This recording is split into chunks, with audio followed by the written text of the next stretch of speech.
Houston Texas. ਤੁਸੀਂ ਸਾਨੂੰ ਸਾਡੇ ਫੋਨ ਨੰਬਰ 7136861277 ਤੇ ਵੀ ਸੰਪਰਕ ਕਰ ਸਕਦੇ ਹੋ। ਆਜ਼ਾਦ ਕਮਰਸ਼ੀਅਲ।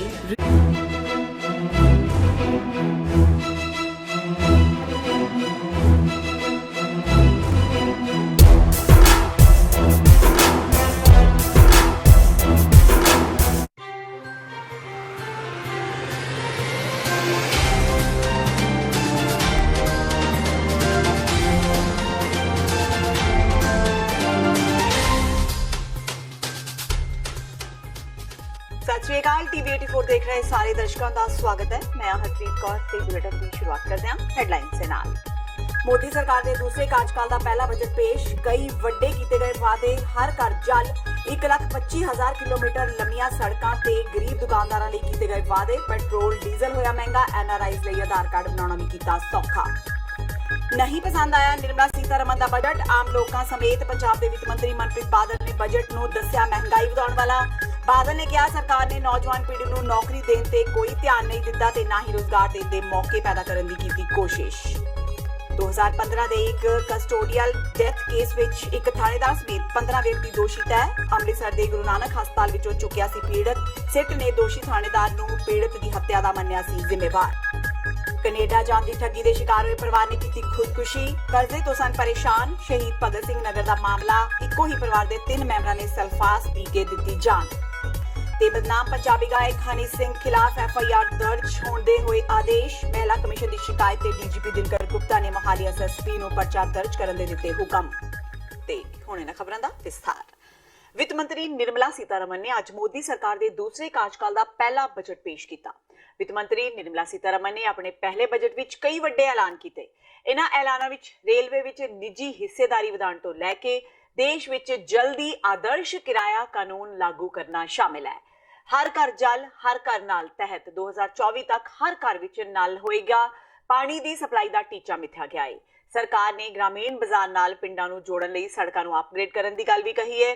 ਵਿੱਤ ਮੰਤਰੀ ਨੇ ਕਿਹਾ ਕਿ ਪ੍ਰਧਾਨ ਮੰਤਰੀ ਸੜਕ ਯੋਜਨਾ ਦੇ ਤੀਸਰੇ ਪੜਾਅ ਵਿੱਚ 1,25,000 ਕਿਲੋਮੀਟਰ ਲੰਮੀ ਸੜਕ ਨੂੰ ਅਗਲੇ 5 ਸਾਲਾਂ ਵਿੱਚ ਅਪਗ੍ਰੇਡ ਕੀਤਾ ਜਾਵੇਗਾ।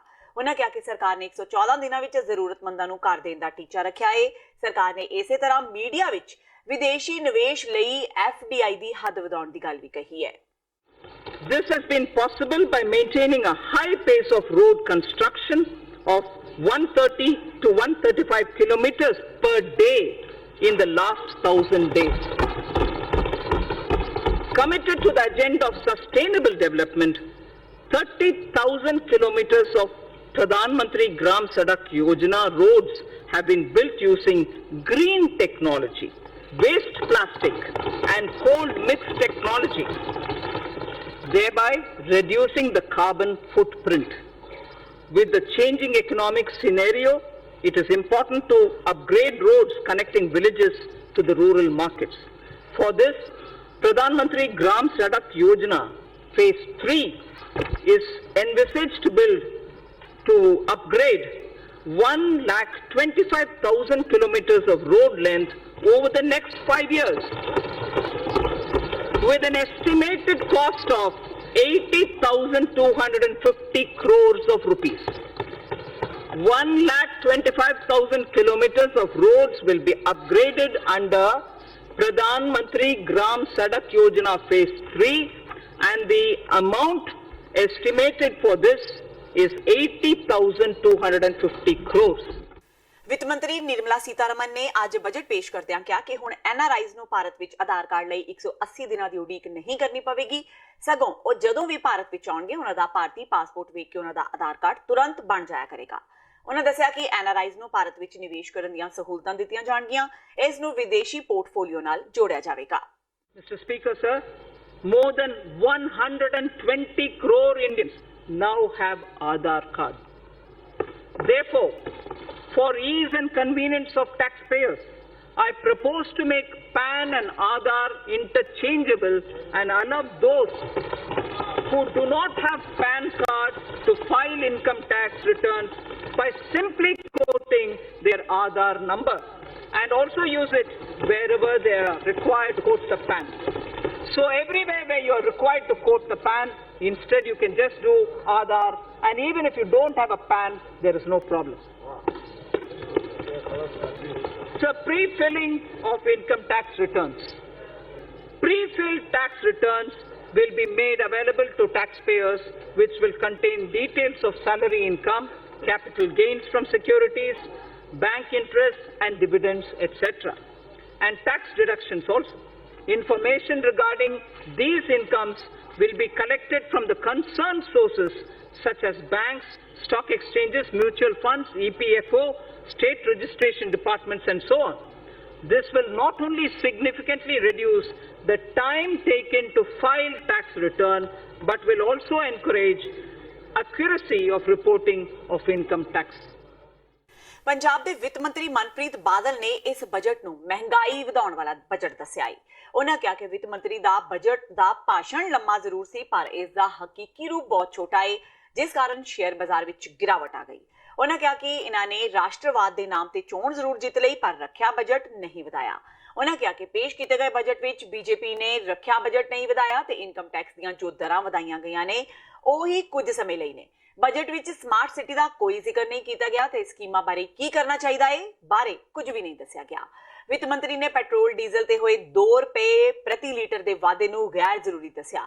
ਉਹਨਾਂ ਕਿਹਾ ਕਿ ਬਜਟ ਵਿੱਚ ਫਸਲੀ ਵਿਭਿੰਨਤਾ ਤੇ ਕਿਸਾਨਾਂ ਲਈ ਕੁਝ ਵੀ ਪੇਸ਼ ਨਹੀਂ ਕੀਤਾ ਗਿਆ। ਉਹਨਾਂ ਕਿਸਾਨਾਂ ਦੇ ਕਰਜ਼ ਮਾਫੀ ਬਾਰੇ ਕੋਈ ਗੱਲ ਨਹੀਂ ਕੀਤੀ ਤੇ ਨਾ ਹੀ ਬੈਂਕ ਰਿਫਾਰਮਰ ਦੇ ਸੰਬੰਧ ਵਿੱਚ ਗੱਲ ਕੀਤੀ।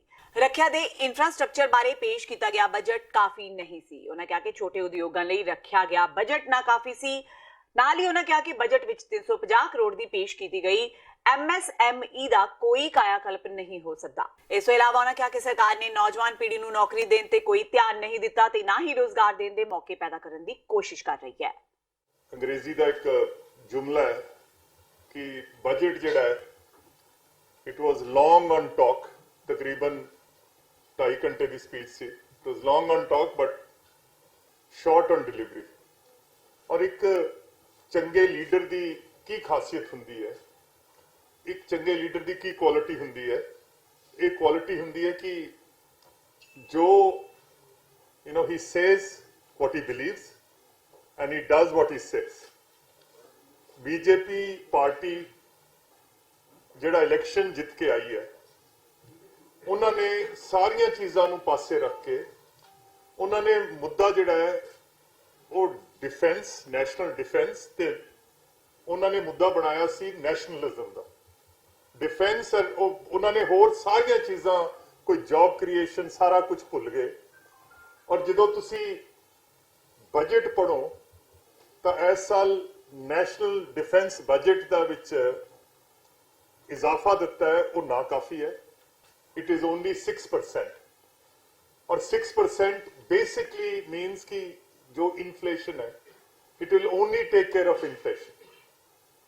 इस गल की मायूसी, और मैं पंजाब च बैठा इस करके कह रहे हैं क्योंकि पंजाब का इंडिया की डिफेंस नाल बड़ा भारी तल्लक है। दूसरा, जे तुसी देखो अज टीवी स्क्रीन्स देखो तो जिन्नियां भी मार्केट्स है ते मेजर कंग्लोमेरेट्स है वो सारे डाउन है। बेसिकली जे स्टॉक मार्केट डाउन है, सारा कुछ डाउन है, तो यदा मतलब है कि इंडिया जिहड़ी इनकॉर्पोरेटेड या कॉर्पोरेट इंडिया है, इन्हें इनू थम्स डाउन का ये सिग्नल दिता है। ਮੋਦੀ ਸਰਕਾਰ ਵੱਲੋਂ ਅੱਜ ਆਪਣਾ ਪਹਿਲਾ ਬਜਟ ਪੇਸ਼ ਕੀਤਾ ਗਿਆ, ਜਿਸ ਦੇ ਚਲਦਿਆਂ ਦੇਸ਼ ਭਰ ਦੇ ਲੋਕਾਂ ਵਿੱਚ ਨਿਰਾਸ਼ਾ ਦਿਖਾਈ ਦਿੱਤੀ। ਉਹਨਾਂ ਦਾ ਕਹਿਣਾ ਹੈ ਕਿ ਲੋਕਾਂ ਨੂੰ ਬਜਟ ਤੋਂ ਬਹੁਤ ਉਮੀਦਾਂ ਸਨ, ਪਰ ਉਹਨਾਂ ਨੂੰ ਕੁਝ ਵੀ ਨਹੀਂ ਮਿਲਿਆ। ਚੋਣਾਂ ਤੋਂ ਪਹਿਲਾਂ ਸਭ ਤੋਂ ਵੱਡਾ ਵਾਅਦਾ ਹਿੰਦੁਸਤਾਨ ਦੇ ਕਿਸਾਨਾਂ ਨਾਲ ਕੀਤਾ ਗਿਆ ਸੀ। ਝੋਨੇ ਦਾ ਮੁੱਲ 65 ਰੁਪਏ ਦੇ ਕੇ ਵਾਪਸ ਲੈ ਲਿਆ ਗਿਆ। ਇਸ ਦੇ ਚਲਦਿਆਂ 1 ਰੁਪਏ ਡੀਜ਼ਲ ਤੇ 1 ਰੁਪਏ ਪੈਟਰੋਲ ਮਹਿੰਗਾ ਕੀਤਾ ਗਿਆ। ਲੋਕਾਂ ਦਾ ਕਹਿਣਾ ਹੈ ਕਿ ਬਜਟ ਵਿੱਚ ਕਿਹਾ ਗਿਆ ਹੈ ਕਿ ਦੇਸ਼ ਨੂੰ ਪ੍ਰਦੂਸ਼ਣ ਮੁਕਤ ਕੀਤਾ ਜਾਵੇਗਾ। ਉਹਨਾਂ ਕਿਹਾ ਕਿ ਉਹ ਜ਼ਿੰਮੇਵਾਰੀ ਉਹਨਾਂ ਉੱਤੇ ਆਉਣੀ ਹੈ ਕਿਉਂਕਿ ਕਿਸਾਨਾਂ ਨੇ ਝੋਨਾ ਲਾ ਲਿਆ ਹੈ ਤੇ ਉਸ ਤੋਂ ਬਾਅਦ ਪਰਾਲੀ ਸਾੜੀ ਜਾਵੇਗੀ। ਉਹਨਾਂ ਕਿਹਾ ਕਿ ਪ੍ਰਦੂਸ਼ਣ ਦਾ ਹੱਲ ਕਿੱਥੋਂ ਹੋਵੇਗਾ। ਅੱਜ ਦਾ ਬਜਟ ਕਿਸਾਨਾਂ ਤੇ ਆਮ ਲੋਕਾਂ ਲਈ ਬਹੁਤ ਖਰਾਬ ਹੈ। ਇਹ ਬਜਟ ਕਿਸਾਨਾਂ ਦਾ ਲੱਕ ਤੋੜੇਗਾ ਤੇ ਆਉਣ ਵਾਲੇ ਦਿਨਾਂ ਵਿੱਚ ਹੋਰ ਕਿਸਾਨ ਖੁਦਕੁਸ਼ੀਆਂ ਕਰਨਗੇ। ਉਧਰ ਪੰਜਾਬ ਪੈਟਰੋਲੀਅਮ ਡੀਲਰ ਐਸੋਸੀਏਸ਼ਨ ਦੇ ਪ੍ਰਧਾਨ ਵਿਨੋਦ ਬਾਂਸਲ ਨੇ ਇਸ ਨੂੰ ਆਮ ਲੋਕਾਂ ਦੇ ਹੱਕ ਦਾ ਬਜਟ ਨਹੀਂ ਮੰਨਿਆ। ਉਹਨਾਂ ਦਾ ਕਹਿਣਾ ਹੈ ਕਿ ਬਜਟ ਵਿੱਚ ਪੈਟਰੋਲ ਤੇ ਡੀਜ਼ਲ ਦੀਆਂ ਕੀਮਤਾਂ ਵਿੱਚ 1 ਰੁਪਏ ਦਾ ਵਾਧਾ ਕੀਤਾ ਗਿਆ ਹੈ, ਜੋ ਕਿ ਗਲਤ ਹੈ। ਉਹਨਾਂ ਦਾ ਕਹਿਣਾ ਹੈ ਕਿ ਇਸ ਨੂੰ GST ਦੇ ਦਾਇਰੇ ਵਿੱਚ ਲਿਆ ਕੇ ਕੀਮਤਾਂ ਘੱਟ ਕਰਨੀਆਂ ਚਾਹੀਦੀਆਂ ਸੀ, ਪਰ ਹੁਣ ਤੇਲ ਦੀਆਂ ਕੀਮਤਾਂ ਵਿੱਚ ਵਾਧਾ ਕਰਕੇ ਹੋਰ ਚੀਜ਼ਾਂ ਤੇ ਵੀ ਇਸ ਦਾ ਅਸਰ ਪਵੇਗਾ ਤੇ ਮਹਿੰਗਾਈ ਵਧੇਗੀ। ਫਜ਼ੂਲ ਦੀਆਂ ਗੱਲਾਂ ਵਿੱਚ ਕੋਈ ਫਾਇਦਾ ਨਹੀਂ।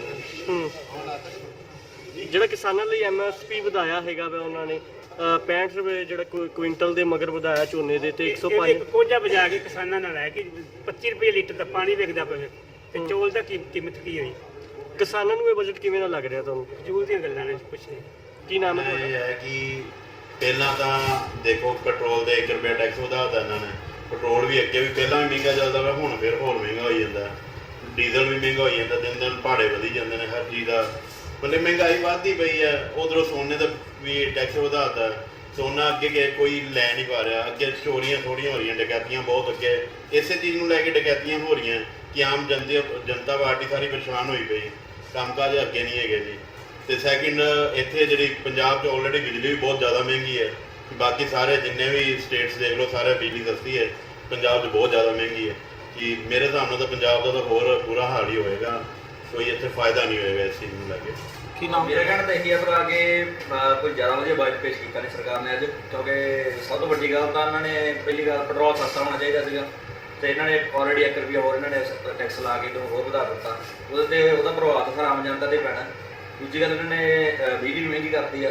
ਬਿਜਲੀ ਤਾਂ ਆਲਰੇਡੀ ਪੰਜਾਬ 'ਚ ਪਹਿਲੇ ਮਹਿੰਗੀ ਹੈ ਬਾਕੀ ਸਾਰੀ ਸੂਬਿਆਂ ਨਾਲੋਂ, ਤੇ ਮੇਰੇ ਹਿਸਾਬ ਨਾਲ ਇਹ ਗਲਤ ਗੱਲ ਆ। ਤੇ ਬਾਕੀ ਸੋਨਾ ਵਿੱਚ ਵੀ ਇਹਨਾਂ ਨੇ ਥੋੜ੍ਹਾ ਜਿਹਾ ਇਹਨਾਂ ਨੇ ਟੈਕਸ ਵਧਾ ਦਿੱਤਾ ਗਿਆ। ਸੋਨਾ ਤਾਂ ਪਹਿਲੇ ਆਮ ਲੋਕਾਂ ਦੀ ਪਹੁੰਚ ਤੋਂ ਬਾਹਰ ਆ ਤੇ ਮੇਰੇ ਹਿਸਾਬ ਨਾਲ ਹੁਣ ਤਾਂ ਸੋਨੇ ਨੂੰ ਕੋਈ ਬਾਈ ਨਹੀਂ ਕਰੂਗਾ। ਦਿੱਲੀ ਦੇ ਤਿਰਲੋਕਪੁਰੀ ਇਲਾਕੇ ਵਿੱਚ 1984 ਸਿੱਖ ਕਤਲੇਆਮ ਵਿੱਚ ਦੋਸ਼ੀ ਠਹਿਰਾਏ ਗਏ 50 ਲੋਕਾਂ ਦੀ ਅਪੀਲ ਤੇ ਸੁਪਰੀਮ ਕੋਰਟ ਨੇ ਦਿੱਲੀ ਪੁਲਿਸ ਨੂੰ ਨੋਟਿਸ ਜਾਰੀ ਕੀਤਾ ਹੈ। ਇਸ ਮਾਮਲੇ ਵਿੱਚ ਅਗਲੀ ਸੁਣਵਾਈ 23 ਜੁਲਾਈ ਨੂੰ ਹੋਵੇਗੀ। ਇਸ ਤੋਂ ਪਹਿਲਾਂ ਸਬੂਤਾਂ ਦੀ ਕਮੀ ਦੇ ਚਲਦਿਆਂ 20 ਲੋਕਾਂ ਨੂੰ ਬਰੀ ਕਰ ਦਿੱਤਾ ਗਿਆ ਸੀ। ਦਿੱਲੀ ਹਾਈ ਕੋਰਟ ਨੇ ਪਿਛਲੇ ਸਾਲ ਨਵੰਬਰ ਵਿੱਚ ਇਹਨਾਂ ਲੋਕਾਂ ਦੇ ਦੋਸ਼ੀ ਹੋਣ ਤੇ ਹੇਠਲੀ ਅਦਾਲਤ ਤੋਂ ਮਿਲੀ ਸਜ਼ਾ ਨੂੰ ਸਹੀ ਠਹਿਰਾਇਆ ਸੀ। ਅੰਮ੍ਰਿਤਸਰ ਦੇ ਗੁਰੂ ਨਾਨਕ ਦੇਵ ਹਸਪਤਾਲ ਵਿੱਚੋਂ ਚੁੱਕ ਕੇ ਹੱਤਿਆ ਕਰਨ ਦੇ ਕਸਟੋਡੀਅਲ ਡੈਥ ਕੇਸ ਵਿੱਚ ਅੱਜ ਅੰਮ੍ਰਿਤਸਰ ਦੀ ਅਦਾਲਤ ਨੇ ਪੰਜਾਬ ਪੁਲਿਸ ਦੇ ਇੱਕ ਇੰਸਪੈਕਟਰ ਤੇ 12 ਪੁਲਿਸ ਕਰਮੀਆਂ ਸਮੇਤ ਕੁੱਲ 15 ਆਰੋਪੀਆਂ ਖਿਲਾਫ ਦੋਸ਼ ਤੈਅ ਕਰ ਦਿੱਤੇ ਨੇ। ਸਾਰੇ ਦੋਸ਼ੀਆਂ ਨੂੰ 8 ਜੁਲਾਈ ਨੂੰ ਸਜ਼ਾ ਸੁਣਾਈ ਜਾਵੇਗੀ। ਦੱਸ ਦਈਏ ਕਿ 2015 ਦੌਰਾਨ ਇੱਕ ਕਤਲ ਦੇ ਕੇਸ ਵਿੱਚ ਆਰੋਪੀ ਬਿਕਰਮਜੀਤ ਸਿੰਘ ਨੂੰ ਤਤਕਾਲੀਨ ਇੰਸਪੈਕਟਰ ਨੌਰੰਗ ਸਿੰਘ ਨੇ ਪੁਲਿਸ ਪਾਰਟੀ ਦੇ ਨਾਲ ਗੁਰੂ ਨਾਨਕ ਦੇਵ ਹਸਪਤਾਲ ਤੋਂ ਗੈਰ ਕਾਨੂੰਨੀ ਤਰੀਕੇ ਨਾਲ ਚੁੱਕ ਲਿਆ ਸੀ। ਨੌਰੰਗ ਸਿੰਘ ਤੇ ਇਲਜ਼ਾਮ ਸਨ ਕਿ ਉਸਨੇ ਬਿਕਰਮਜੀਤ ਸਿੰਘ ਦੀ ਹੱਤਿਆ ਕਰ ਉਸ ਦੀ ਲਾਸ਼ ਨੂੰ ਖੁਰਦ-ਬੁਰਦ ਕਰਨ ਦੀ ਕੋਸ਼ਿਸ਼ ਕੀਤੀ। ਮਾਮਲਾ ਸੁਰਖੀਆਂ ਵਿੱਚ ਆਉਣ ਤੋਂ ਬਾਅਦ ਸਰਕਾਰ ਨੇ ਇੱਕ SIT ਦਾ ਗਠਨ ਕੀਤਾ, ਜਿਸ ਨੇ ਇੰਸਪੈਕਟਰ ਨੌਰੰਗ ਸਿੰਘ ਤੇ ਉਸ ਦੇ ਸਾਥੀਆਂ ਨੂੰ ਬਿਕਰਮਜੀਤ ਸਿੰਘ ਦੇ ਕਤਲ ਦਾ ਦੋਸ਼ੀ ਮੰਨਿਆ ਹੈ। ਨਰੰਗ ਸਿੰਘ ਤੇ ਉਹਦੀ ਟੀਮ ਨੇ ਇਲੀਗਲੀ ਉਹਨੂੰ ਹਸਪੀਟਲ ਤੋਂ ਚੁੱਕ ਕੇ ਤੇ ਟਾਰਚਰ ਕੀਤਾ ਸੀ। ਡਿਊਰਿੰਗ ਟਾਰਚਰ ਉਹਦੀ ਡੈਥ ਹੋ ਗਈ ਸੀ ਤੇ ਉਹਦੀ ਬੋਡੀ ਨੂੰ ਖੁਰਦ-ਬੁਰਦ ਕਰਨ ਦੇ ਚੱਕਰ 'ਚ ਉਹਨਾਂ ਨੇ ਇੱਕ ਨਾਲ ਸੁੱਟ ਦਿੱਤਾ ਸੀ। ਲੇਟਰ ਔਨ ਬੋਡੀ ਮਿਲ ਗਈ ਸੀ। ਇਸ ਕੇਸ ਦੇ ਵਿੱਚ ਸਿੱਟ ਅਪਾਇੰਟ ਕੀਤੀ ਗਈ ਸੀ ਵੱਡੇ ਅਫਸਰਾਂ ਵੱਲੋਂ। ਸਿੱਟ ਨੇ ਇਨਵੈਸਟੀਗੇਸ਼ਨ ਕਰਕੇ ਇਹਨਾਂ ਸਾਰਿਆਂ ਨੂੰ ਦੋਸ਼ੀ ਪਾਇਆ ਸੀ ਐਂਡ ਇਹਨਾਂ ਦਾ ਚਲਾਨ ਕੋਰਟ 'ਚ ਪੇਸ਼ ਕੀਤਾ ਸੀ। ਤੇ ਐਜ਼ ਮੈਨੀ ਐਜ਼ ਮੋਰ ਦੈਨ 50 ਵਿਟਨੈਸਿਸ ਜਿਹੜੇ ਪ੍ਰੋਸੀਕਿਊਸ਼ਨ ਸਾਈਡ ਤੋਂ ਐਗਜ਼ਾਮਿਨ ਕੀਤੇ ਗਏ ਐਂਡ ਉਹ ਵਿਟਨੈਸਿਸ ਐਂਡ ਐਵੀਡੈਂਸ ਔਨ ਰਿਕਾਰਡ ਨੂੰ ਵੇਖਦੇ ਹੋਏ ਅੱਜ ਉਸ ਕੇਸ ਦਾ ਫੈਸਲਾ ਹੋਣਾ ਸੀ ਤੇ Shri SS Bajwa additional district session ਦਾ ਜੱਜ ਸਰ ਕਿੰਨੇ ਦੋਸ਼ੀ ਹੋਏ? 13 ਦੋਸ਼ੀ ਸੀ ਟੋਟਲ ਤੇ 13 ਦੇ 13 ਸਜ਼ਾ ਜ਼ਾਬਤਾ ਪਾਏ ਗਏ ਨੇ ਤੇ ਇਹਨਾਂ ਨੂੰ ਸਜ਼ਾ ਸੁਣਾਉਣ ਵਾਸਤੇ 8-7 ਜੱਜ ਸਾਹਿਬ ਨੇ ਤਰੀਕ ਫਿਕਸ ਕੀਤੀ। ਤੇ ਹੁਣ ਵੇਲਾ ਹੋ ਗਿਆ ਬ੍ਰੇਕ ਦਾ। ਬਾਕੀ ਦੀਆਂ ਖਬਰਾਂ ਇਸ ਬ੍ਰੇਕ ਤੋਂ ਬਾਅਦ।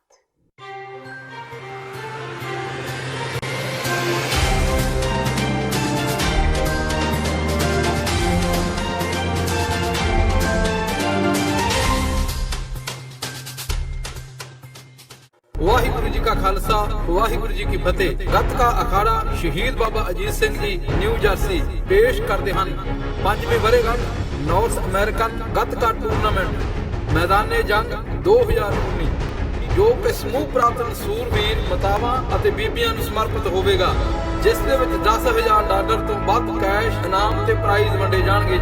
ਇਹ ਮੁਕਾਬਲਾ 14 ਜੁਲਾਈ ਦਿਨ ਐਤਵਾਰ Gurdwara Sikh cultural society Richmond Hill New York ਵਿਖੇ ਹੋਏਗਾ। ਪੂਰੇ ਅਮਰੀਕਾ ਅਤੇ ਕੈਨੇਡਾ ਦੇ ਵੱਖ-ਵੱਖ ਸ਼ਹਿਰਾਂ ਤੋਂ ਖਿਡਾਰੀ ਪਹੁੰਚ ਰਹੇ ਹਨ। ਮੁਕਾਬਲੇ ਵਿੱਚ ਭਾਗ ਲੈਣ ਵਾਲੇ ਖਿਡਾਰੀਆਂ ਨੂੰ theyoung.org ਤੇ ਆਨਲਾਈਨ ਰਜਿਸਟ੍ਰੇਸ਼ਨ ਕਰਨੀ ਲਾਜ਼ਮੀ ਹੈ। ਰਜਿਸਟ੍ਰੇਸ਼ਨ ਡੈਡਲਾਈਨ 30 ਜੂਨ ਦੀ ਹੈ। ਸਰਬੱਤ ਸੰਗਤਾਂ ਦੇ ਚਰਨਾਂ ਵਿੱਚ ਬੇਨਤੀ ਹੈ ਕਿ ਗੱਤਕੇ ਮੁਕਾਬਲੇ ਵਿੱਚ ਪਹੁੰਚ ਕੇ ਵੱਧ ਚੜ੍ਹ ਕੇ ਹਾਜ਼ਰੀ ਭਰੋ ਅਤੇ ਖਿਡਾਰੀਆਂ ਦੇ ਜ਼ੋਰ ਵੇਖੋ ਜੀ। ਵਾਹਿਗੁਰੂ ਜੀ ਕਾ ਖਾਲਸਾ, ਵਾਹਿਗੁਰੂ ਜੀ ਕੀ ਫਤਿਹ।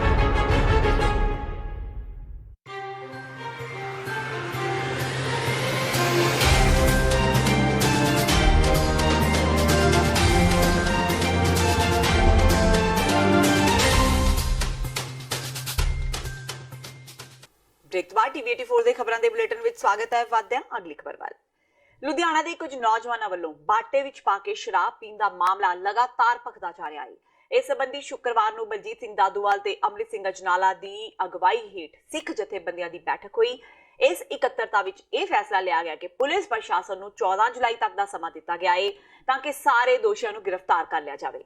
ਬੈਠਕ ਵਿੱਚ ਕਿਹਾ ਗਿਆ ਕਿ ਮਾਮਲੇ ਵਿੱਚ ਪੁਲਿਸ 2 ਦੋਸ਼ੀਆਂ ਨੂੰ ਪਹਿਲਾਂ ਹੀ ਗ੍ਰਿਫਤਾਰ ਕਰ ਚੁੱਕੀ ਹੈ ਤੇ ਜੇਕਰ 14 ਜੁਲਾਈ ਤੱਕ ਪੁਲਿਸ ਵੱਲੋਂ ਬਾਕੀ ਮੁਲਜ਼ਮਾਂ ਨੂੰ ਗ੍ਰਿਫਤਾਰ ਨਾ ਕੀਤਾ ਗਿਆ ਤਾਂ ਸਿੱਖ ਜਥੇਬੰਦੀਆਂ ਵੱਲੋਂ ਆਪਣੀ ਅਗਲੀ ਰਣਨੀਤੀ ਬਣਾਈ ਜਾਵੇਗੀ।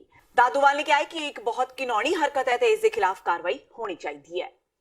ਸਮੂਹ ਗੁਰੂ ਨਾਨਕ ਨਾਮ ਲੇਵਾ ਸੰਗਤਾਂ ਨੂੰ ਭਲੀ ਪਤਾ ਕਿ ਅੱਜ ਤੋਂ ਕੁਝ ਬੀਤੇ ਦਿਨ ਪਹਿਲਾਂ ਲੁਧਿਆਣਾ ਦੀ ਧਰਤੀ ਤੇ ਕੁਝ ਨੌਜਵਾਨਾਂ ਵੱਲੋਂ ਸ਼ਰਾਬ ਨੂੰ ਅੰਮ੍ਰਿਤ ਦੇ ਬਾਟੇ ਦੇ ਨਾਲ ਤੁਲਨਾ ਕੀਤੀ ਗਈ ਹੈ। ਦੇਸ਼ਾਂ ਅਤੇ ਵਿਦੇਸ਼ਾਂ ਦੀਆਂ ਸੰਗਤਾਂ ਦੇ ਮਨਾਂ ਨੂੰ ਠੇਸ ਪਹੁੰਚੀ ਆ। ਅੱਜ ਭਾਰੀ ਗਿਣਤੀ ਦੇ ਵਿੱਚ ਗੁਰਸਿੱਖਾਂ ਦੀ ਇੱਥੇ ਇਕੱਤਰਤਾ ਹੋਈ। ਇਕੱਤਰਤਾ ਦੇ ਵਿੱਚ ਸਾਂਝੇ ਤੌਰ ਤੇ ਇਹ ਫੈਸਲਾ ਲਿਆ ਗਿਆ ਕਿ 2 ਦੋਸ਼ੀ ਉਹਨਾਂ ਨੇ ਗ੍ਰਿਫਤਾਰ ਕੀਤੇ ਆ। ਬਾਕੀ ਉਹਨਾਂ ਨੇ ਸਾਡੇ ਨਾਲ ਵਾਅਦਾ ਕੀਤਾ ਕਿ ਛੇਤੀ ਤੋਂ ਛੇਤੀ ਅਸੀਂ ਸਾਰੇ ਦੋਸ਼ੀਆਂ ਦੀ ਗ੍ਰਿਫਤਾਰੀ ਕਰਾਂਗੇ, ਗ੍ਰਿਫਤਾਰੀ ਹੋਵੇਗੀ। ਸਾਂਝੇ ਤੌਰ ਤੇ ਇੱਕ ਸਾਂਝਾ ਪ੍ਰੋਗਰਾਮ ਦਿੱਤਾ ਗਿਆ ਕਿ ਆਉਣ ਵਾਲੀ 14 ਤਰੀਕ ਤੱਕ ਪੁਲਿਸ ਪ੍ਰਸ਼ਾਸਨ ਨੂੰ ਸਮਾਂ ਦਿੱਤਾ ਗਿਆ।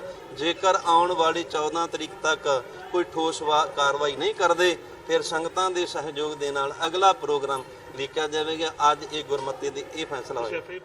ਜ਼ਿਲ੍ਹਾ ਸ਼ਹੀਦ ਭਗਤ ਸਿੰਘ ਨਗਰ ਦੇ ਪਿੰਡ ਘੁੰਮਣਾ ਵਿੱਚ ਇੱਕੋ ਹੀ ਪਰਿਵਾਰ ਦੇ 3 ਮੈਂਬਰਾਂ ਵੱਲੋਂ ਖੁਦਕੁਸ਼ੀ ਕਰਨ ਦੀ ਦੁਖਦ ਖਬਰ ਹੈ। ਮ੍ਰਿਤਕਾ ਦੀ ਪਛਾਣ 62 ਸਾਲਾਂ ਸੋਢੀ ਰਾਮ, 58 ਸਾਲਾ ਉਸ ਦੀ ਪਤਨੀ ਮਹਿੰਦਰ ਕੌਰ ਤੇ 28 ਸਾਲ ਦੇ ਪੁੱਤਰ ਪ੍ਰਿੰਸ ਵਜੋਂ ਹੋਈ ਹੈ। ਦੱਸਿਆ ਜਾ ਰਿਹਾ ਹੈ ਕਿ ਤਿੰਨੇ ਜਣੇ ਕੈਨੇਡਾ ਲਿਜਾਣ ਦੇ ਨਾਮ ਤੇ ਹੋਈ ਲੱਖਾਂ ਰੁਪਏ ਦੀ ਠੱਗੀ ਤੋਂ ਕਾਫੀ ਪਰੇਸ਼ਾਨ ਸਨ। ਮ੍ਰਿਤਕ ਸੋਢੀ ਰਾਮ ਦੀ ਧੀ ਸੁਰੈਨਾ ਰਾਣੀ ਨੇ ਦੱਸਿਆ ਕਿ ਉਸ ਦੇ ਇਕਲੌਤੇ ਭਰਾ ਦਾ ਵਿਆਹ ਪਟਿਆਲਾ ਦੀ ਜੰਮਪਲ ਪਰ ਕੈਨੇਡਾ ਦੀ ਵਾਸੀ ਕਿਰਨਦੀਪ ਕੌਰ ਨਾਲ ਹੋਇਆ ਸੀ। 2 ਮਹੀਨੇ ਪਹਿਲਾਂ ਹੋਏ ਵਿਆਹ ਮਗਰੋਂ ਕੈਨੇਡਾ ਲਿਜਾਣ ਦਾ ਇਹ ਵਾਅਦਾ ਵਫਾ ਨਾ ਹੋ ਸਕਿਆ। ਰਾਣੀ ਨੇ ਦੱਸਿਆ ਕਿ ਕਿਰਨਦੀਪ ਕੌਰ ਉਸ ਦੇ ਭਰਾ ਨੂੰ ਕੈਨੇਡਾ ਨਹੀਂ ਲੈ ਕੇ ਗਈ। ਰਾਣੀ ਮੁਤਾਬਕ ਉਸ ਦੇ ਮਾਪਿਆਂ ਤੇ ਭਰਾ ਦੇ ਸਿਰ ਤੇ ਕਾਫੀ ਕਰਜ਼ਾ ਸੀ, ਜਿਸ ਤੋਂ ਅੱਕ ਕੇ ਉਹਨਾਂ ਨੇ ਜ਼ਹਿਰੀਲੀ ਚੀਜ਼ ਨਿਕਲ ਕੇ ਖੁਦਕੁਸ਼ੀ ਕਰ ਲਈ। ਉਧਰ ਮੌਕੇ ਤੇ ਪਹੁੰਚੀ ਥਾਣਾ ਬਹਿਰਾਮ ਦੀ ਪੁਲਿਸ ਨੇ ਆਪਣੀ ਕਾਰਵਾਈ ਆਰੰਭ ਦਿੱਤੀ ਹੈ।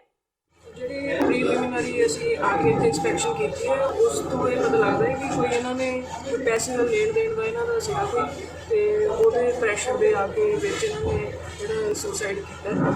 ਤੇ ਫਿਲਹਾਲ ਜਿਹੜਾ ਪਰਿਵਾਰਕ ਮੈਂਬਰਾਂ ਨੂੰ ਅਸੀਂ ਪੁੱਛਿਆ ਹੈ ਉਹਨਾਂ ਵੱਲੋਂ ਕੋਈ ਖਾਸ ਤੌਰ ਤੇ ਕੋਈ ਅਜਿਹੀ ਗੱਲ ਜਿਹੜੀ ਹੈ ਨਹੀਂ ਦੱਸੀ ਜਾ ਰਹੀ ਜਿਹਨੂੰ ਲੈ ਕੇ ਅਸੀਂ ਕੋਈ ਕਿਸੇ ਤਰਫ ਚੱਲੀਏ, ਕਾਨੂੰਨੀ ਕਾਰਵਾਈ ਕਰੀਏ। ਤੇ ਫਿਲਹਾਲ ਅਸੀਂ ਜਿਹੜਾ ਕਸਟਮਰੀ ਆਪਣਾ ਬੋਡੀਜ਼ ਜਿਹੜੀਆਂ ਉੱਥੋਂ ਹਸਪੀਟਲ ਤੋਂ ਲਿਆ ਕੇ 174 ਦੀ ਕਾਰਵਾਈ ਜਿਹੜੀ ਆਰੰਭ ਕਰ ਰਹੇ। ਕਿੰਨੇ ਬੰਦੇ ਨੇ ਦੱਸੇ? 3 ਬੰਦੇ ਨੇ, 2 ਹੈਗੇ ਮਦਰ ਤੇ ਫਾਦਰ, ਇੱਕ ਉਹਨਾਂ ਦਾ ਬੇਟਾ ਸੀ ਪ੍ਰਿੰਸ 24 ਸਾਲ ਏਸੀ, ਤੇ ਇਹਨਾਂ ਤਿੰਨਾਂ ਦੀ ਡੈਥ ਹੋ ਗਈ। ਤਰਨਤਾਰਨ ਦੇ ਪਿੰਡ ਸ਼ਾਹਪੁਰਾ ਵਿਖੇ ਨਹਿਰ ਟੁੱਟ ਜਾਣ ਦਾ ਮਾਮਲਾ ਸਾਹਮਣੇ ਆਇਆ ਹੈ, ਜਿਸ ਕਾਰਨ ਨਹਿਰ ਦਾ ਪਾਣੀ ਆਲੇ ਦੁਆਲੇ ਦੇ ਖੇਤਾਂ ਤੇ ਲੋਕਾਂ ਦੇ ਘਰਾਂ ਵਿੱਚ ਦਾਖਲ ਹੋ ਗਿਆ। ਨਹਿਰ ਟੁੱਟ ਜਾਣ ਕਾਰਨ ਤਰਨਤਾਰਨ ਦੇ 3 ਪਿੰਡਾਂ ਵਿੱਚ ਬੀਜੀ ਹੋਈ ਝੋਨੇ ਦੀ 200 ਏਕੜ ਫਸਲ ਪੂਰੀ ਤਰ੍ਹਾਂ ਤਬਾਹ ਹੋ ਗਈ। ਨਹਿਰ ਟੁੱਟ ਜਾਣ ਦਾ ਪਤਾ ਲੱਗਣ ਤੇ ਪਹੁੰਚੇ ਲੋਕਾਂ ਨੇ ਇਸ ਦੀ ਸੂਚਨਾ ਨਹਿਰੀ ਵਿਭਾਗ ਦੇ ਅਧਿਕਾਰੀਆਂ ਨੂੰ ਦਿੱਤੀ, ਪਰ ਕਈ ਘੰਟੇ ਬੀਤ ਜਾਣ ਦੇ ਬਾਵਜੂਦ ਨਹਿਰੀ ਵਿਭਾਗ ਦਾ ਕੋਈ ਵੀ ਅਧਿਕਾਰੀ ਉਕਤ ਸਥਾਨ ਦਾ ਜਾਇਜ਼ਾ ਲੈਣ ਨਹੀਂ ਪਹੁੰਚਿਆ। ਅਧਿਕਾਰੀਆਂ ਦੇ ਸਮੇਂ ਸਿਰ ਨਾ ਆਉਣ ਤੇ ਕਿਸਾਨਾਂ ਨੇ ਗੁੱਸੇ ਵਿੱਚ ਆ ਕੇ ਕਾਂਗਰਸ ਸਰਕਾਰ ਤੇ ਨਹਿਰੀ ਮਹਿਕਮੇ ਦੇ ਖਿਲਾਫ ਜੰਮ ਕੇ ਨਾਅਰੇਬਾਜ਼ੀ ਕੀਤੀ ਤੇ ਸਰਕਾਰ ਤੋਂ ਹੋਏ ਨੁਕਸਾਨ ਦੇ ਮੁਆਵਜ਼ੇ ਦੀ ਮੰਗ ਕੀਤੀ। ਇਹ 4 ਵਜੇ ਦੀ ਸਰ ਨਹਿਰ ਟੁੱਟੀ ਹੈ, ਹਜੇ ਤੱਕ ਸਾਡੇ ਕੋਲ ਕੋਈ ਵੀ ਮੁਲਾਜ਼ਮ ਨਹੀਂ ਆਇਆ ਇੱਥੇ ਚੱਜ ਨਾਲ ਗੱਲਬਾਤ ਕਰਨ। ਇਹ ਨਹੀਂ ਪੁੱਛਣਾ ਹੈ ਤੁਹਾਡਾ ਹਾਲ ਕੀ ਹੈ। ਇਹ ਲਗਭਗ ਤੁਸੀਂ ਪਾਣੀ ਵੇਖ ਸਕਦੇ ਜੀ, ਉਹ 3.5 ਫੁੱਟ ਉੱਤੇ ਆ ਪਾਣੀ। ਸਾਰੇ ਪੱਠੇ ਸਾਡੇ ਡੁੱਬ ਗਏ ਨੇ। ਆਹ ਵੇਖੋ ਬੋਰ ਤੇ ਘੱਟ 2-2.5 ਲੱਖ ਰੁਪਈਆ ਇੱਥੇ ਲੱਗਦਾ, ਇਹ ਵੀ ਡੁੱਬੇ ਪਏ ਨੇ, ਬਲੌਕ ਹੋਏ ਪਏ ਨੇ। ਅਸੀਂ ਇਹ ਮੰਗ ਕਰਦੇ ਹਾਂ ਸਰਕਾਰ ਸਾਡੀ ਕੋਈ ਸਹਾਇਤਾ ਕਰੇ। ਦੂਸਰੀ ਗੱਲ ਤੁਸੀਂ ਆਹ ਵੇਖੋ ਘਰਾਂ 'ਚ ਪਾਣੀ ਵੜ ਗਿਆ, ਇੱਧਰ ਦਿਖ ਨਹੀਂ ਦਿਆ, ਉਧਰ ਘਰਾਂ 'ਚ ਵੀ ਪਾਣੀ ਵੜ ਚੁੱਕਿਆ ਵਾ। ਠੀਕ ਹੈ, ਤੇ ਫਸਲ ਸਾਰੀ ਝੋਨਾ ਹੈ ਜੀ, 2-2 ਬੋਰੀਆਂ ਪਾਈਆਂ ਉਹਨਾਂ ਦੀਆਂ ਸਾਰੀਆਂ ਬੇਕਾਰ ਹੋ ਚੁੱਕੀਆਂ ਨੇ। ਡੰਗਰ ਸਾਡੇ ਹੁਣ ਭੁੱਖੇ ਮਰ ਰਹੇ ਨੇ ਇਸ ਸਮੇਂ, ਕੋਈ ਬਾਤ ਨਹੀਂ ਪੁੱਛ ਰਿਹਾ ਤੇ ਅਜੇ ਤੱਕ ਚੱਜ ਨਾਲ ਬੰਦ ਕਰਨ ਵਾਲਾ ਵੀ ਨਹੀਂ ਆਇਆ ਕੋਈ। ਉਹ ਇਹੋ ਲੜਦਾ ਹੈ ਕਿ ਕੌਣ ਆ ਕੇ ਬੰਦ ਕਰੇ। ਉਹ ਜਿਹੜਾ ਨਹਿਰ ਮਹਿਕਮਾ ਵਾ, ਉਹ ਜਿਹੜਾ ਜੰਗਲਾਤ ਮਹਿਕਮਾ ਵਾ, ਉਹ ਰੁੱਖ ਨਹੀਂ ਪੁੱਟਣ ਦੇਣ ਦਿਆ, ਉਹਨਾਂ ਨੂੰ ਵੱਢਣ ਦੇਣ ਦਿਆ। ਕਹਿੰਦਾ ਇਹ ਰੁੱਖ ਨਹੀਂ ਵੱਢਣ ਦੇਣੇ, ਰੁੱਖਾਂ ਤੋਂ ਬਿਨਾਂ ਉਹਦੇ ਵਿੱਚ ਸੁੱਟਿਆ ਬੰਦ ਨਹੀਂ ਹੋਣਾ। ਤੇ ਦੂਸਰੀ ਗੱਲ ਇਹ ਹੈ ਕਿ ਘੱਟ ਤੋਂ ਘੱਟ ਨਹੀਂ 200 ਹੈਕਟੇਅਰ ਦੇ ਆਸ-ਪਾਸ ਇਹਨਾਂ ਨੇ ਕਵਰ ਕਰ ਲੈਣਾ ਵਾ ਅੱਜ ਤੱਕ ਸ਼ਾਮ ਤੱਕ। ਨਾ ਹੋਇਆ ਤੇ ਫਸਲ ਪੂਰੀ ਬਰਬਾਦ ਹੋ ਚੁੱਕੀ। ਇਹ ਜੀ ਖਲਾਈ ਨਹੀਂ ਕਰਦੇ ਨਹਿਰ ਦੀ ਜਮਾਂ ਖਲਾਈ ਨਹੀਂ ਹੁੰਦੀ, ਬਸ ਕਾਗਜ਼ੀ ਖਲਾਈ ਹੋ ਜਾਂਦੀ, ਉਤਨਾ ਨਹੀਂ ਹੁੰਦੀ। ਨਾ ਬਾਹਰੋਂ ਤੁਸੀਂ ਵੇਖ ਸਕਦੇ ਹੋ ਕਿੰਨਾ ਗੰਦ ਪਿਆ ਵਾ ਉਧਰ, ਕੋਈ ਵੀ ਬਿਲਕੁਲ ਨਹੀਂ ਹੁੰਦਾ, ਵਿੱਚ ਰੁੱਖ ਡਿੱਗੇ ਪਏ ਨੇ ਤੇ ਓਵਰਫਲੋ ਪਾਣੀ ਛੱਡੀ ਜਾਂਦੇ ਨੇ ਤੇ ਇਹ ਕਰਕੇ ਹੁੰਦਾ ਜੀ। ਜ਼ਿਲ੍ਹਾ ਬਰਨਾਲਾ ਦੇ ਪਿੰਡ ਬੜਬਰ ਦੇ ਕਿਸਾਨਾਂ ਵੱਲੋਂ ਕਰਜ਼ ਮਾਫੀ ਲਈ ਦਿੱਤੀ ਗਈ ਅਰਜ਼ੀ ਤੋਂ ਬਾਅਦ ਪਿੰਡ ਦੇ ਬਹੁਤੇ ਕਿਸਾਨਾਂ ਨੂੰ ਮ੍ਰਿਤਕਾਂ ਦੀ ਸੂਚੀ ਵਿੱਚ ਪਾਉਣ ਦੀ ਖਬਰ ਨਸ਼ਰ ਹੋਣ ਤੋਂ ਬਾਅਦ ਪ੍ਰਸ਼ਾਸਨ ਹਰਕਤ ਵਿੱਚ ਆ ਗਿਆ ਹੈ। ਇੰਨਾ ਹੀ ਨਹੀਂ, ਪ੍ਰਸ਼ਾਸਨ ਨੇ ਗਲਤੀ ਕਰਨ ਵਾਲੇ ਮੁਲਾਜ਼ਮਾਂ ਨੂੰ ਵੀ ਮੁਅੱਤਲ ਕਰ ਦਿੱਤਾ ਹੈ ਤੇ ਇਸ ਗਲਤੀ ਨੂੰ ਦਰੁਸਤ ਕਰਨ ਦੀ ਪ੍ਰਕਿਰਿਆ ਵੀ ਸ਼ੁਰੂ ਕਰ ਦਿੱਤੀ ਹੈ। ਪਰ ਬਾਵਜੂਦ ਇਸ ਦੇ ਸੰਬੰਧਿਤ ਕਿਸਾਨਾਂ ਨੂੰ ਅਜੇ ਤੱਕ ਕੋਈ ਰਾਹਤ ਨਹੀਂ ਮਿਲੀ। ਦਰਅਸਲ ਪਿੰਡ ਬੜਬਰ ਵਿੱਚ ਕਰਜ਼ਾ ਮਾਫੀ ਲਈ 13 ਕਿਸਾਨਾਂ ਦੇ ਨਾਮ ਆਏ, ਪਰ ਕਰਜ਼ਾ ਮਾਫ ਨਹੀਂ ਹੋ ਸਕਿਆ ਕਿਉਂਕਿ ਸਹਿਕਾਰੀ ਖੇਤੀਬਾੜੀ ਸੁਸਾਇਟੀ ਦੇ ਸਕੱਤਰ ਨੇ ਉਹਨਾਂ ਜਿਉਂਦੇ ਕਿਸਾਨਾਂ ਦੇ ਨਾਮ ਮਰਿਆਂ ਦੀ ਸੂਚੀ ਵਿੱਚ ਪਾ ਦਿੱਤੇ ਤੇ ਸਹਿਕਾਰੀ ਬੈਂਕ ਧਨੌਲਾ ਦੇ ਮੈਨੇਜਰ ਨਰਿੰਦਰ ਰਾਮ ਨੇ ਗਲਤ ਡਾਟਾ ਐਂਟਰੀ ਵੀ ਕਰ ਦਿੱਤੀ। ਜਦ ਇਸ ਮਾਮਲੇ ਬਾਰੇ ਕਿਸਾਨਾਂ ਨੇ ਪ੍ਰਸ਼ਾਸਨ ਨੂੰ ਦੱਸਿਆ ਤਾਂ ਦੋਵਾਂ ਅਧਿਕਾਰੀਆਂ ਨੂੰ ਮੁਅੱਤਲ ਕਰ ਦਿੱਤਾ ਗਿਆ। ਮੀਡੀਆ ਵੱਲੋਂ ਇਹ ਮਾਮਲਾ ਚੁੱਕਣ ਤੋਂ ਬਾਅਦ ਪ੍ਰਸ਼ਾਸਨ ਨੇ ਇਸ ਸੂਚੀ ਨੂੰ ਮੁੜ ਦਰੁਸਤ ਕਰਨ ਦਾ ਭਰੋਸਾ ਦਿੱਤਾ ਹੈ। ਉਧਰ ਇਸ ਮਾਮਲੇ ਬਾਰੇ ਕਾਰਪੋਰੇਟਿਵ ਬੈਂਕ ਦੇ ਅਧਿਕਾਰੀ ਨੇ ਦੱਸਿਆ ਕਿ ਉਹਨਾਂ ਵੱਲੋਂ ਕੀਤੀ ਇਹ ਗਲਤੀ ਸੁਧਾਰੀ ਜਾ ਰਹੀ ਹੈ। ਸਰ ਮੇਰਾ ਤਾਂ ਜਿਹੜੀ ਮੇਰਾ ਆਪਣਾ ਹੈ, ਮੇਰਾ ਇਹਦੇ ਵਿੱਚ ਨਾ ਮੈਂ ਅਜੇ ਜ਼ਮੀਨ ਲਈ ਸੀ ਪਿੱਛੇ ਜੀ 4 ਕਿੱਲੇ ਤੇ ਮੈਂ ਆਪਣੀ ਨਾਲ ਫਰਦ ਜੋ ਵੀ ਪ੍ਰੋਸੈਸ ਸੀਗਾ ਇਹਨਾਂ ਦਾ ਕੰਪਲੀਟ ਕਰਕੇ ਜੋ ਵੀ ਪੇਪਰ ਬਣਦੇ ਸੀਗੇ ਮੈਂ ਸੁਸਾਇਟੀ ਦੇ ਵਿੱਚ ਦਿੱਤੇ ਤੇ ਉੱਥੇ ਮੈਂ 1 ਸਾਲ ਹੋ ਗਿਆ, ਮੈਨੂੰ ਹਿੱਸੇਦਾਰੀ ਵੀ ਮੈਂ ਭਰੀ ਹੋਈ ਹੈ। ਤਾਂ ਜਦੋਂ ਮੈਂ 2-3 ਮਹੀਨਿਆਂ ਬਾਅਦ ਸੰਪਰਕ ਕੀਤਾ ਤੇ ਉੱਥੇ ਮੈਨੂੰ ਸੈਕਟਰੀ ਸਾਹਿਬ ਕਹਿੰਦੇ ਵੀ ਤੁਹਾਡੀ ਜਿਹੜੀ ਆ ਕਾਪੀ ਆ ਜਾਊਗੀ, ਜਲਦੀ ਆ ਜਾਊਗੀ। 6 ਮਹੀਨਿਆਂ ਬਾਅਦ ਮੈਂ ਫਿਰ ਸੰਪਰਕ ਕੀਤਾ ਤੇ ਕਹਿੰਦੇ ਵੀ ਤੁਹਾਡੀ ਕਾਪੀ ਨਹੀਂ ਬਣੀ, ਤੁਹਾਡੇ ਡਾਕੂਮੈਂਟਸ ਕਿਤੇ ਇੱਧਰ ਉੱਧਰ ਹੋ ਗਏ ਆ। ਹੁਣ ਮੈਨੂੰ ਲੱਗਦਾ ਸ਼ਾਇਦ ਸਾਜ਼ਿਸ਼ ਦੇ ਤਹਿਤ ਮੇਰੇ ਡਾਕੂਮੈਂਟਸ ਇੱਧਰ ਉੱਧਰ ਕੀਤੇ ਗਏ ਹੋਣਗੇ ਤੇ ਤਾਂ ਹੀ ਮੇਰੀ ਜਿਹੜੀ ਇਹਨਾਂ ਨੇ ਹਿੱਸੇਦਾਰੀ ਨਹੀਂ ਬਣਾਈ ਵੀ ਆਉਣ ਵਾਲੀਆਂ ਜਿਹੜੀਆਂ ਸੁਸਾਇਟੀ ਦੀਆਂ ਵੋਟਾਂ ਹੁੰਦੀਆਂ ਪਿੰਡਾਂ ਦੇ ਵਿੱਚ ਵੀ ਤਾਂ ਕਿ ਇਹ ਦੂਜੇ ਧੜੇ ਨੂੰ ਕਿਸੇ ਵੋਟ ਨਾ ਪਾ ਸਕੇ। ਇਸ ਤਹਿਤ ਮੈਨੂੰ ਲੱਗਦਾ ਮੇਰੀ ਸਾਜ਼ਿਸ਼ ਦੇ ਤਹਿਤ ਜਿਹੜੀ ਇਹ ਕਾਪੀ ਨਹੀਂ ਬਣਾਈ ਗਈ। 1 ਸਾਲ ਤੋਂ ਮੈਂ ਖੱਜਲ ਖੁਆਰ ਹੋ ਰਿਹਾ, ਮੈਂ ਸੁਸਾਇਟੀ ਦੇ ਹਰ ਇੱਕ ਨੁਮਾਇੰਦੇ ਨੂੰ ਮਿਲਿਆ ਜਾ ਕੇ ਪਰ ਮੇਰਾ ਕੋਈ ਹੱਲ ਨਹੀਂ ਹੋਇਆ। ਸਾਡਾ ਮਤਲਬ ਜੀ ਇਹੀ ਹੈ, ਅੱਗੇ ਵੀ ਅਸੀਂ 15 ਦਿਨ ਹੋ ਗਏ ਵੀ ਸਾਡੇ ਇਹਨਾਂ ਨੇ ਲਾਰੇ ਲੱਪੇ ਲਾਤੇ, ਸਾਨੂੰ ਮਰਿਆਂ 'ਚ ਲਿਖਤਾ, ਕੋਈ ਸਾਡੀ ਮਾਫੀ ਨਹੀਂ ਆਈ, ਕੋਈ ਕੁਛ ਨਹੀਂ ਕਰਿਆ। ਜਿੰਨੇ ਵੀ ਤਹਿਸੀਲਦਾਰ ਜਾਂ ਪਟਵਾਰੀ ਹੈ ਇਹਨਾਂ ਨੂੰ ਡਿਸਮਿਸ ਕਰਿਆ ਜਾਵੇ ਤਾਂ ਇਹ ਕਹਿਣਾ ਸਾਡੇ ਮਨ ਨੂੰ ਤਾਂ ਸ਼ਾਂਤੀ ਆਊਗੀ ਵੀ ਸਾਡਾ ਜੋ ਵੀ ਕੰਮ ਕਰਿਆ ਕਾਨੂੰ ਕੋ ਪਟਵਾਰੀ ਕਾਨੂੰ ਕੋ ਤੇ ਪਟਵਾਰੀ ਨੇ ਰਲ ਕੇ ਕਰਿਆ। ਇਹ ਸਾਡਾ ਲਿਸਟ 9 ਮਰਿਆਂ ਦਾ ਲਿਖਤਾ ਜੀ ਇਹਨਾਂ ਨੇ, ਉਹਦੇ ਉੱਤੇ ਜਿੱਦਣ ਅਸੀਂ ਬੋਲਿਆ ਕੋਈ ਸਾਨੂੰ ਅੱਗੇ ਕਿਸੇ ਨੇ ਪੁੱਛਿਆ ਵੀ ਜਾਂ ਤੁਹਾਡਾ ਹੱਲ ਕਰਦੇ ਆ ਜਾਂ ਨਾ ਹੱਲ ਕਰਦੇ ਆ। ਉਹਦਾ ਸਮਾਂ ਮੂਹਰੋਂ ਟੀਚਰਾਂ ਕਰਦੇ ਨੇ ਵੀ ਸਾਡਾ ਕੀ ਹੈ ਦਸਪੰਟ ਹੋ ਗਏ, ਮਹੀਨੇ ਨੂੰ ਅਸੀਂ ਫੇਰ ਬਹਾਲ ਹੋ ਜਾਵਾਂਗੇ। ਇਹ ਤਾਂ ਆਹ ਗੱਲਾਂ ਕਰ ਰਹੇ ਨੇ ਜੀ। ਜਲੰਧਰ ਵਾਸੀ ਅੱਜ 1 ਹਫ਼ਤੇ ਵਿੱਚ ਦੂਜੀ ਵਾਰ ਸ਼ਰਮਸਾਰ ਹੋਏ ਨੇ। ਅੱਜ ਇੱਕ ਵਾਰ ਫੇਰ ਜਲੰਧਰ ਦੇ ਡੀਏਵੀ ਕਾਲਜ ਨੇੜੇ ਪੈਂਦੇ ਸ਼ੀਤਲ ਨਗਰ ਇਲਾਕੇ ਦੀ ਨਹਿਰ ਵਿੱਚੋਂ ਭਰੂਣ ਮਿਲਿਆ। ਦੱਸਿਆ ਜਾ ਰਿਹਾ ਹੈ ਕਿ ਨਹਿਰ ਨਜ਼ਦੀਕ ਇੱਕ ਨਾਬਾਲਗ ਬੱਚੇ ਵੱਲੋਂ ਖੇਡਦੇ ਹੋਏ ਦੇਖਿਆ ਗਿਆ ਕਿ ਇੱਕ ਛੋਟਾ ਬੱਚਾ ਨਹਿਰ ਵਿੱਚ ਰੁੜਿਆ ਜਾ ਰਿਹਾ ਹੈ, ਜਿਸ ਨੇ ਤੁਰੰਤ ਆਪਣੀ ਮਾਂ ਨੂੰ ਦੱਸਿਆ ਤੇ ਉਸੇ ਸਮੇਂ ਬੱਚੇ ਦੀ ਮਾਂ ਨੇ ਆਸ-ਪਾਸ ਦੇ ਇਲਾਕੇ ਦੇ ਲੋਕਾਂ ਨੂੰ ਇਕੱਠੇ ਕਰਕੇ ਪੁਲਿਸ ਨੂੰ ਸੂਚਿਤ ਕੀਤਾ। ਇਸ ਦੌਰਾਨ ਮੌਕੇ ਤੇ ਪੁੱਜੀ ਪੁਲਿਸ ਨੇ ਝਾੜੀਆਂ ਵਿੱਚ ਫਸੇ ਬੱਚੇ ਦੇ ਭਰੂਣ ਨੂੰ ਨਹਿਰ ਵਿੱਚੋਂ ਬਾਹਰ ਕੱਢਿਆ। ਜ਼ਿਕਰਯੋਗ ਹੈ ਕਿ ਬੀਤੇ ਦਿਨੀ ਵੀ ਇਸੇ ਨਹਿਰ ਵਿੱਚੋਂ ਨਵਜਾਤ ਬੱਚੇ ਦੀ ਲਾਸ਼ ਮਿਲੀ ਸੀ, ਜਿਸ ਨੂੰ ਪੁਲਿਸ ਫੋਰਸ ਨੇ ਕਬਜ਼ੇ ਵਿੱਚ ਲੈ ਕੇ ਡੀਐਨਏ ਟੈਸਟ ਲਈ ਸਿਵਲ ਹਸਪਤਾਲ ਭੇਜ ਦਿੱਤਾ ਸੀ। ਅਜੇ ਤੱਕ ਉਸ ਬੱਚੇ ਦੀ ਮੌਤ ਦੇ ਰਹੱਸ ਬਾਰੇ ਪੁਲਿਸ ਕੋਈ ਸੁਰਾਗ ਨਹੀਂ ਲਗਾ ਸਕੀ ਸੀ ਕਿ ਅਗਲੇ ਦਿਨ ਫਿਰ ਬੱਚੀ ਦਾ ਭਰੂਣ ਨਹਿਰ ਵਿੱਚੋਂ ਮਿਲ ਗਿਆ। ਮੌਕੇ ਤੇ ਪੁੱਜੇ ਐਸਪੀ ਹਰਪ੍ਰੀਤ ਸਿੰਘ ਮੈਨੀਪਾਲ ਦਾ ਕਹਿਣਾ ਹੈ ਕਿ ਨਹਿਰ ਵਿੱਚੋਂ ਮਿਲਿਆ ਬੱਚੀ ਦਾ ਭਰੂਣ ਦੇਖਣ ਵਿੱਚ 5 ਤੋਂ 6 ਮਹੀਨਿਆਂ ਦਾ ਲੱਗ ਰਿਹਾ ਹੈ, ਜਿਸ ਦਾ ਡੀਐਨਏ ਟੈਸਟ ਕਰਵਾਇਆ ਜਾਵੇਗਾ ਤੇ ਜਿਸ ਮਾਂ ਵੱਲੋਂ ਗਰਭਪਾਤ ਕਰਵਾ ਕੇ 6 ਮਹੀਨਿਆਂ ਦੇ ਬੱਚੇ ਦਾ ਭਰੂਣ ਨਹਿਰ ਵਿੱਚ ਸੁੱਟ ਦਿੱਤਾ ਗਿਆ, ਉਸ ਨੂੰ ਤੇ ਗਰਭਪਾਤ ਕਰਨ ਵਾਲੇ ਵਿਅਕਤੀ ਨੂੰ ਕਿਸੇ ਵੀ ਹਾਲਤ ਵਿੱਚ ਬਖਸ਼ਿਆ ਨਹੀਂ ਜਾਵੇਗਾ। ਕੰਟਰੋਲ ਰੂਮ ਤੋਂ ਸੂਚਨਾ ਆਈ ਤੇ ਇੱਕ ਭਰੂਣ ਹੱਤਿਆ ਸੀਤਲ ਨਗਰ ਵਾਲੀ ਨਹਿਰ ਤੇ ਆਪਣੇ ਬੱਚਾ ਮਿਲਿਆ, ਜਿਹਨੂੰ ਸਿਵਲ ਹਸਪਤਾਲ ਦਾਖਲ ਕਰਾਇਆ। ਕੋਟਕਪੂਰਾ ਵਿੱਚ ਚੋਪੜਾ ਵਾਲੇ ਬਾਗ ਕੋਲ 2 ਔਰਤਾਂ ਦੀ ਕੁੱਟਮਾਰ ਦਾ ਵੀਡੀਓ ਸਾਹਮਣੇ ਆਇਆ ਹੈ। ਇਸ ਵੀਡੀਓ ਦੇ ਵਾਇਰਲ ਹੋਣ ਤੋਂ ਬਾਅਦ ਪੁਲਿਸ ਨੇ 2 ਲੋਕਾਂ ਖਿਲਾਫ ਮਾਮਲਾ ਦਰਜ ਕਰ ਲਿਆ ਹੈ। ਵੀਡੀਓ ਵਿੱਚ ਦਿਸ ਰਿਹਾ ਹੈ ਕਿ 2 ਨੌਜਵਾਨ ਲੋਕਾਂ ਦੀ ਭੀੜ ਦੇ ਸਾਹਮਣੇ 2 ਔਰਤਾਂ ਦੀ ਬੇਰਹਿਮੀ ਨਾਲ ਕੁੱਟਮਾਰ ਕਰ ਰਹੇ ਨੇ। ਇਕੱਠੇ ਹੋਏ ਲੋਕਾਂ ਵਿੱਚੋਂ ਕਿਸੇ ਨੇ ਇਸ ਦੀ ਵੀਡੀਓ ਬਣਾ ਲਈ। ਪੀੜਤ ਔਰਤਾਂ ਨੂੰ ਹਸਪਤਾਲ ਲਿਜਾਇਆ ਗਿਆ ਹੈ। ਆਪਣੀ ਗਾਇਕੀ ਰਾਹੀਂ ਅਸ਼ਲੀਲਤਾ ਪਰੋਸਣ ਵਾਲੇ ਬਦਨਾਮ ਪੰਜਾਬੀ ਗਾਇਕ ਹਨੀ ਸਿੰਘ ਤੇ ਐਫਆਈਆਰ ਦਰਜ ਹੋਣ ਦੇ ਆਦੇਸ਼ ਦਿੱਤੇ ਗਏ ਨੇ।